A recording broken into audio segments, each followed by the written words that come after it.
السلام علیکم دوستوں، میرا نام ہے محمد افضل قاسی اور آپ دیکھ رہے ہیں اسلامی مینٹور چینل۔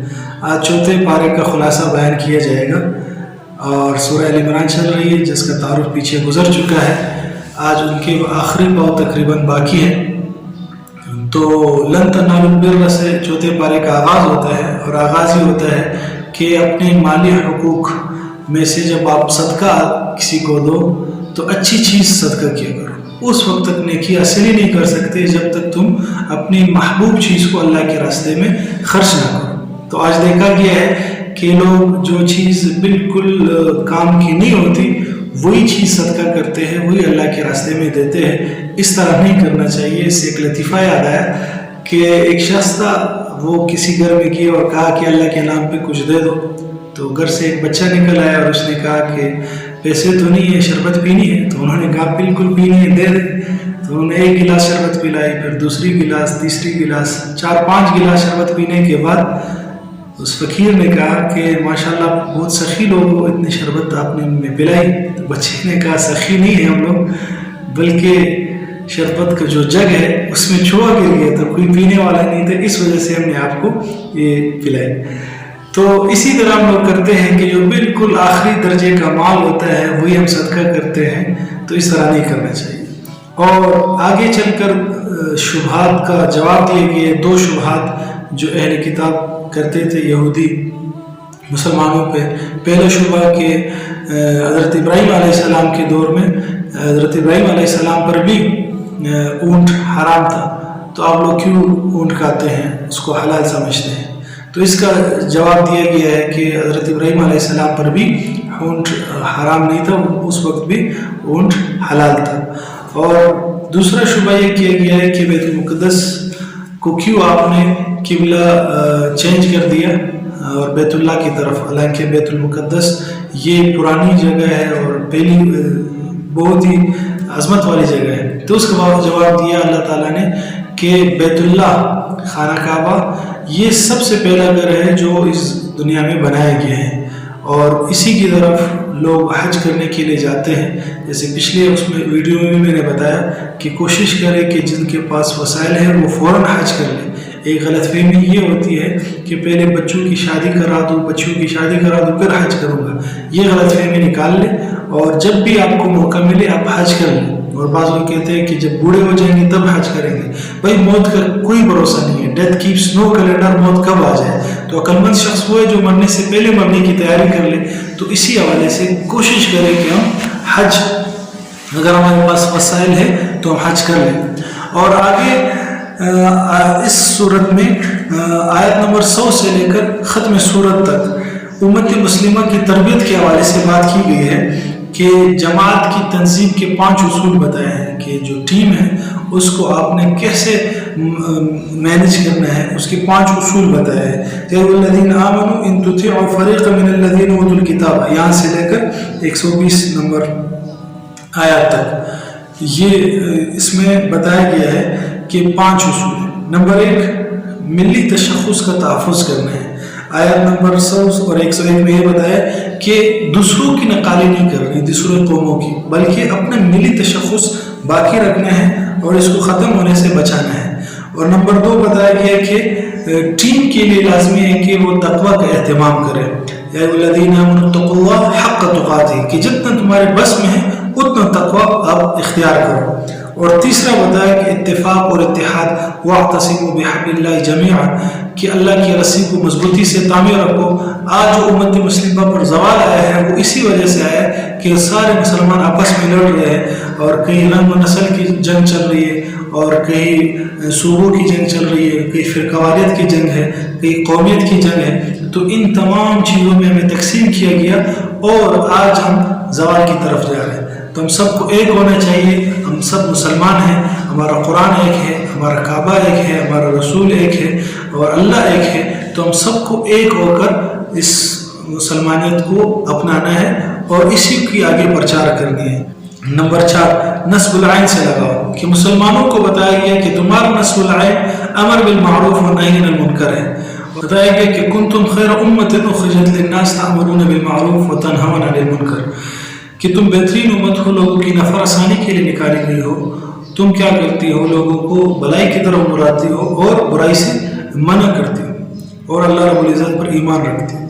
تو اس امت کو اللہ رب العزت نے خیر امت اسی لیے کہا گیا کہ یہ انبیاء والا کام کرے گی، لوگوں کو اللہ کی طرف بلائیں گے، کیونکہ نبی کریم صلی اللہ علیہ وسلم کے بعد اب کسی نبی نے نہیں آنا، تو یہ امر بالمعروف و نہی عن المنکر اس امت کی ذمہ داری ہے۔ اس آیت کے تحت حضرت عمر رضی اللہ تعالیٰ عنہ فرماتے ہیں کہ جو چاہے کہ اپنے آپ کو خیر امت میں شامل کرنا چاہے تو اللہ کی شرط کو پوری کرے۔ اللہ کی شرط کے امر بالمعروف و نہی عن المنکر۔ امر بالمعروف کیا ہے؟ نیکی کا حکم دینا، اور نہی عن المنکر کا مطلب ہے برائی سے منع کرنا۔ ایک حدیث میں ہے فَمَن رَأَىٰ مِنكُم مُنكَرًا فَلْيُغَيِّرْهُ بِيَدِهِ وَإِن لَّمْ يَسْتَطِعْ فَبِلِسَانِهِ وَإِن لَّمْ يَسْتَطِعْ فَبِقَلْبِهِ وَذَلِكَ أَضْعَفُ الْإِيمَانِ۔ کہا کہ اگر تم میں سے کوئی برائی دیکھے کوئی شخص تو اسے چاہیے کہ ہاتھ سے روکے، اگر اس کو طاقت ہو ہاتھ سے روکنے، اگر یہ نہ ہو تو زبان سے روکے، اگر یہ بھی نہ ہو تو کم از کم دل سے اس کو برا جانے۔ آج امت مسلمہ یہاں تک گر گئی ہے کہ برائی سامنے ہو رہی ہے اور ہمارے نظروں کے سامنے لوگ برائی کرتے ہیں، ہم نہ زبان سے روکتے ہیں نہ ہاتھ سے روکتے اور دل سے بھی اس کو برا نہیں سمجھتے، ہم سمجھتے کہ یہ بالکل جائز ہے، یہ کام جو ہو رہا ہے اس میں کوئی پرابلم نہیں ہے، جس کی وجہ سے اس امت پہ زوال آیا ہے۔ اور اسی کے بارے میں آپ صلی اللہ علیہ وسلم نے فرمایا کہ تم امر بالمعروف و نہی عن المنکر کرتے رہو، وہ وعدہ کہ وقت آ جائے کہ تم دعا مانگو اور تمہاری دعا قبول نہ ہو۔ تو آج وہ دور آ گیا ہے، ہم لوگ دعا مانگتے ہیں، دعا ہماری قبول نہیں ہوتی، غیر مسلموں کے مقابلے میں ہماری نہیں سنی جاتی، اسی وجہ سے کہ ہم نے امر بالمعروف و نہی عن المنکر چھوڑ دیا ہے۔ تو اس میں عملی کام ہمارے لیے یہ ہے کہ ہم اس امر بالمعروف و نہی عن المنکر کو دوبارہ کرنے والے بن جائیں اور خود بھی اور دوسروں کو بھی اس کی دعوت دیں۔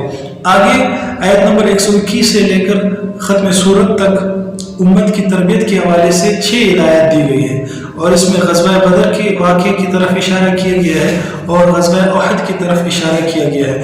یہ دو بہت ہی مشہور واقعات ہیں، آپ لوگوں نے سنے بھی ہوں گے، اور اس پہ میرے چینل پہ غزوہ بدر پہ تفصیلی ویڈیو موجود ہے، اور غزوہ احد پر بھی قریب اپلوڈ ہو جائے گی۔ اگر آپ نقشوں کی مدد سے مکمل وضاحت چاہتے ہیں کہ کتنے لشکر تعداد تھی، کیا ہوا واقع، بدر سے پہلے کیا ہوا، بدر کے بعد کیا ہوا، احد سے پہلے کیا ہوا، بعد میں کیا ہوا، مال غنیمت کیسی تقسیم ہوئی، احد میں کس طرح مسلمان کو وقتی طور پر شکست ہوئی، تو اس تفصیل موجود ہے جس کا میں یہاں تذکرہ نہیں کرنا چاہتا۔ اور آگے چلتے ہیں، صرف اس میں آپ کو یہ بتاؤں گا کہ مشکلات کیوں آتی ہے، اس کی حکمتیں کیا ہے، ان آیتوں میں اس کا تذکرہ ہے۔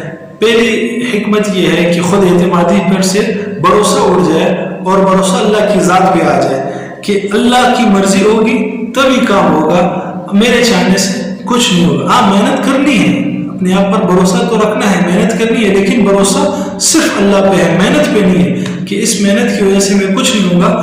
اس محنت میں کامیابی اس وقت ملے گی جب اللہ چاہے۔ نمبر 2، مومن اور منافق کا فرق واضح ہو جائے۔ مشکل اس وجہ سے پیش آتی ہے کہ پتہ چل جائے کہ کون مومن ہے اور کون منافق ہے، کس نے دل سے ایمان لایا اور کون مجبوراً اس اسلام میں داخل ہوا ہے۔ نمبر 3، بعض مسلمان شہادت کا درجہ پالے، تاکہ مسلمان شہادت کا درجہ پالے اور اللہ کے ہاں ان کے اونچے درجات ہوں، اس وجہ سے مشکلات آتی ہے اور نیا جوش اور ولولہ پیدا ہو جائے، یہ بھی ایک حکمت ہے۔ اور کچھ آزمائش کی بھٹی میں گزر کر کندن بن جائے، یعنی کہ آزمائشیں انسان پر اس لیے آتی ہے تاکہ وہ اس سے گزر کے اور کندن بن جائے اور ہیرا بن جائے اور ڈائمنڈ بن جائے۔ اور یہ کہ بعض اوقات انسان جماعت میں کام کر رہا ہوتا ہے، اچانک امیر کا انتقال ہو جاتا ہے، تو اس کا یہ مطلب نہیں ہے کہ ہم کام چھوڑ دیں، بلکہ کام نہیں چھوڑنا ہے اور آخر تک اس کو کرتے رہنا ہے۔ تو یہ 6 حکمتیں تھی مشکلات کی آنے کی۔ اور اسباب کیا ہوتی ہیں، مشکلات کیوں آتی ہے؟ ایک وجہ بزدلی ہے، بزدلی کی وجہ سے مشکلات آتی ہے۔ دوسری وجہ آپس کے اختلاف ہے، لوگ آپس میں ایک دوسرے سے اختلاف کرتے رہتے ہیں جس کی وجہ سے مشکلات آتی ہے۔ نمبر 3، امیر کی نافرمانی ہے، یعنی جو لیڈر ہے اس نے جو حکم دیا ہوتا ہے اس کی نافرمانی کی وجہ سے مشکلات آتی ہے، جیسے کہ غزوہ احد میں ہوا تھا کہ تیر اندازوں کی ایک جماعت آپ صلی اللہ علیہ وسلم نے ایک پہاڑی پہ مقرر کی تھی،